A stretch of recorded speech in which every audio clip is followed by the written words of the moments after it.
भारत के पश्चिमी छोर पर है दुनिया का सबसे बड़ा बियाबान,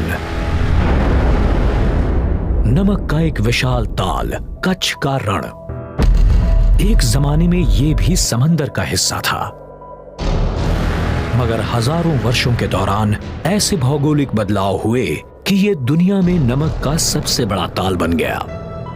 करीब 20,000 स्क्वायर किलोमीटर में फैला ये बंजर बियाबान, जहां कभी बसा था भारत के अनजाने इतिहास के महानतम शहरों में से एक, हड़प्पा का धोलावीरा।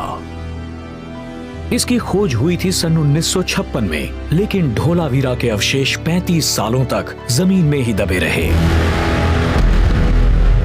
धोलावीरा की खुदाई शुरू हुई सन 1990 में। काम बड़ी मेहनत का था। कई साल की खुदाई के बाद बेशकीमती चीजें मिली।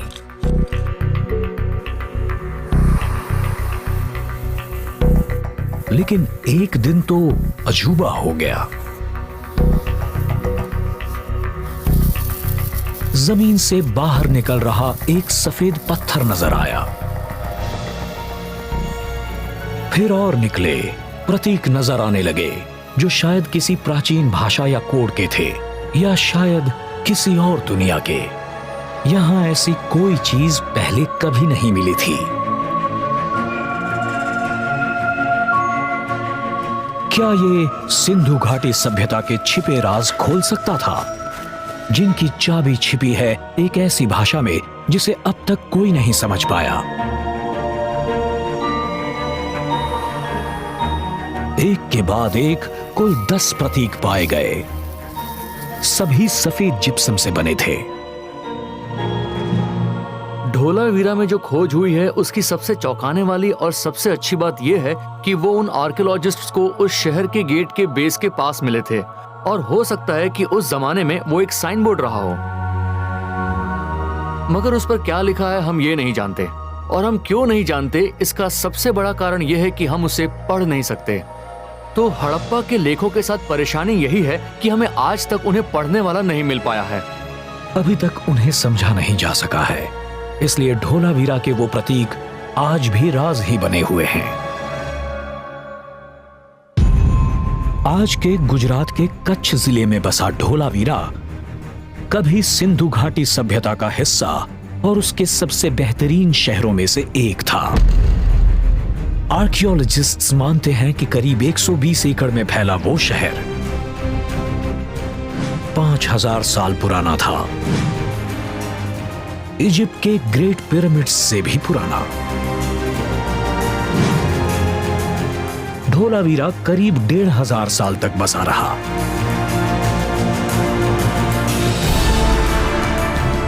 धोलावीरा के लोग बड़े ही सभ्य लोग थे।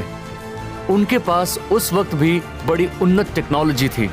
आप खुद सोचिए, 3600 BCE में उन्होंने जमीन के नीचे नालियां बना ली थीं। उनके पास पकी हुई ईंटें थीं और ऐसा शहर था जिसे एक योजना बनाकर बसाया गया था। वो शहर एक प्लेटफॉर्म पर बसा था। इसका मतलब है कि वो सिविक प्लानिंग के बारे में जानते थे। उन्हें ट्रिगोनोमेट्री की बहुत अच्छी समझ थी, रेशियो का अंदाजा था, और वो ऐसा कैलकुलेशन जानते थे जो एक महानगर बसाने के लिए जरूरी है।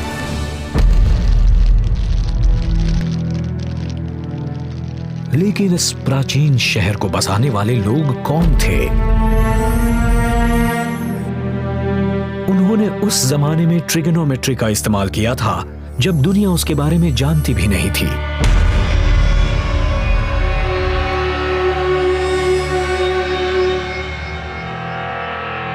क्या हमारे पूर्वजों ने अपना शहर बसाने के लिए मिट्टी के मॉडल्स बनाए थे?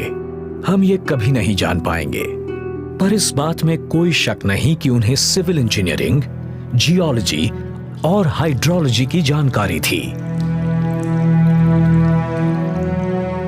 धोलावीरा उस जमाने का ऐसा शहर था जहां पानी की बड़ी अच्छी व्यवस्था थी।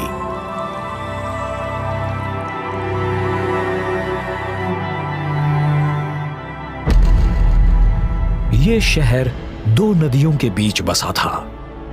उत्तर में मनसर तो दक्षिण में मनहर नदी बहती थी। दोनों नदियों को शहर भर में बने एक दूसरे से जुड़े टैंक्स से जोड़ा गया था।